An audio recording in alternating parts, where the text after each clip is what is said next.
Chennai அம்பத்தூரில் car விபத்தை ஏற்படுத்திய நபர் போக்குவரத்து பெண் உதவி ஆய்வாளரை மிரட்டிய வீடியோ வெளியாகி பரபரப்பை ஏற்படுத்தியது. திருமுல்லைவாயில் பகுதியில் காரை மோதி விபத்தை ஏற்படுத்திய ரமேஷ் என்ற நபர் விசாரணை செய்த போலீசாரிடம் தான் டாக்டர் என்றும் பின்னர் பேராசிரியர் என்றும் கூறி மிரட்டல் தொனியில் பேசியதாக கூறப்படுகிறது.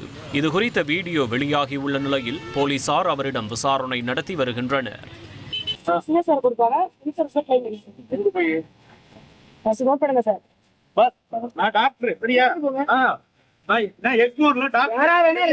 இங்க வந்து நீங்க வந்து ஆக்சிடென்ட் பண்ணிருக்கீங்க, விக்டிம் அவரு, நீங்க உங்க வண்டி திருப்பிங்க, அவ்வளவுதான். நோட் பண்ணிக்கோங்க. எங்களுக்கும் தெரியும் யார் யாருக்கு பாக்குறீங்களா பாருங்க.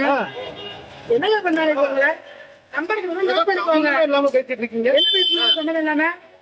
ஹலோ, சம்பந்தம் இல்லாம என்ன பேசுறாங்க? யார் தெரியுமா? நீங்க யார வேணா இங்க வந்து இப்ப வந்து ஆக்சிடென்ட் பண்ணிருக்கீங்க, அவ்வளவுதான்.